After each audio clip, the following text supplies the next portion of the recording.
Today we're going to tie the Black Boudreaux. This fly is created by Ray Boudreaux of New Iberia, Louisiana.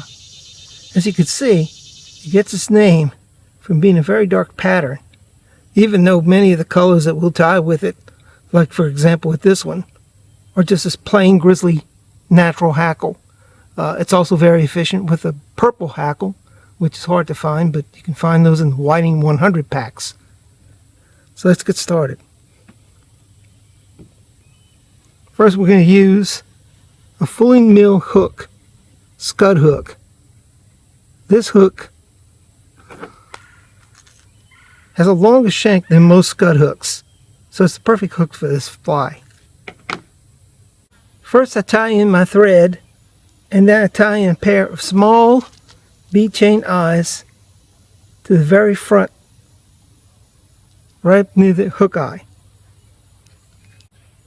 The original pattern called for a kip tail, calf tail, but I'm going to use the feathers of a hackle feather as a tail.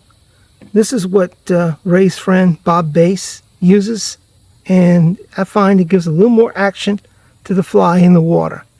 So I strip off a little bit of hackle feathers, clump them together, and then tie in just enough to equal the length of the shank of the hook.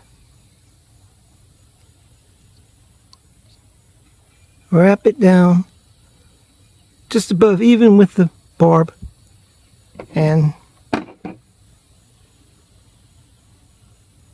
trim any excess.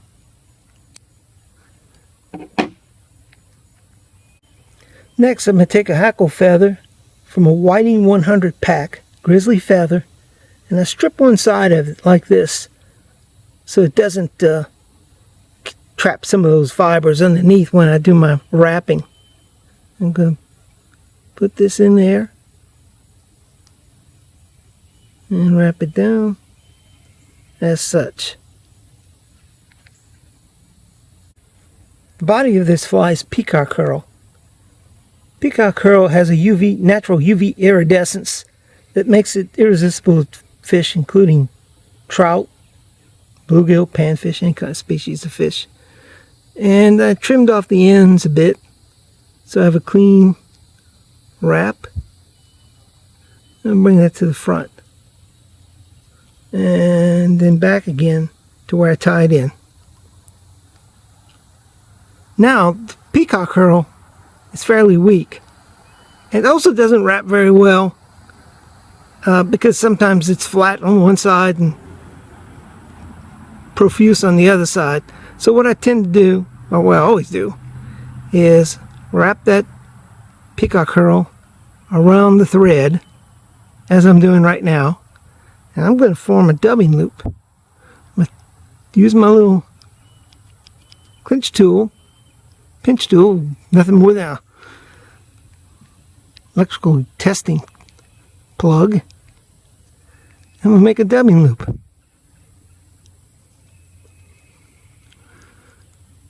Trim the excess off my loop, and now I'm going to twist. Twist, twist, twist, twist, twist, twist, twist. And it looks ugly at first, but you keep twisting. You twist until you have a rope.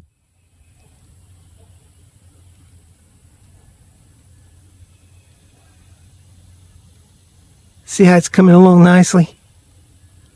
Oh, I just love it. Now that thread is going to hold those peacock fiber in place. Now I can begin my wraps.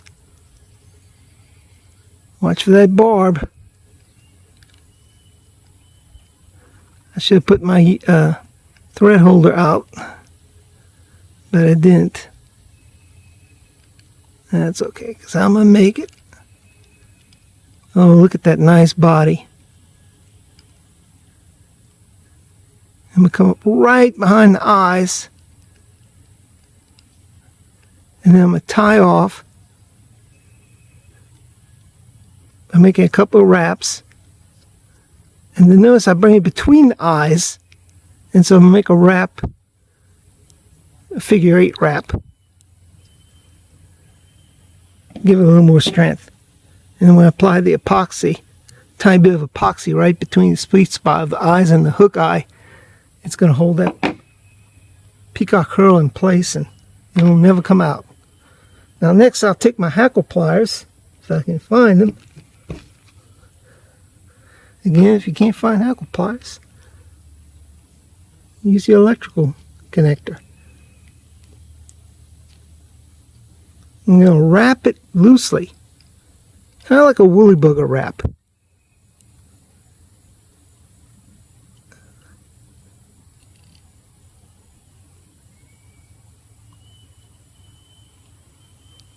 And make sure it sets in between the fibers of peacock herl.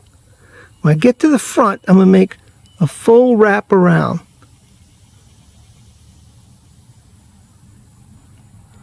One, two. Now I can trim it.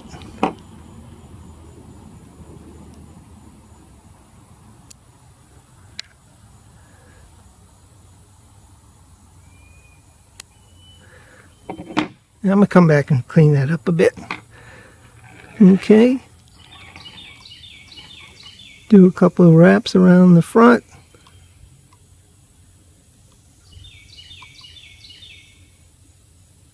Like this. And if I want to trim it, I use a pair of nail clippers like this. And that does the work. So now that I've whip finished the fly and finished the head,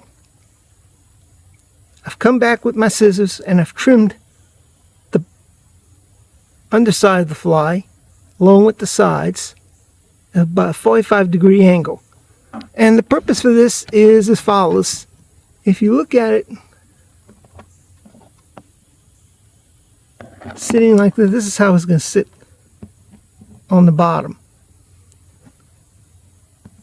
You get another angle. Okay, so this is how the fly is going to sit on the bottom.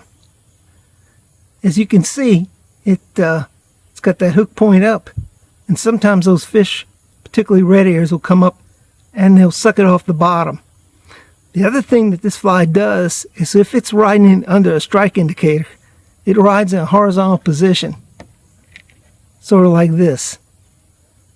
And so it looks more natural. And that's the Black Boudreaux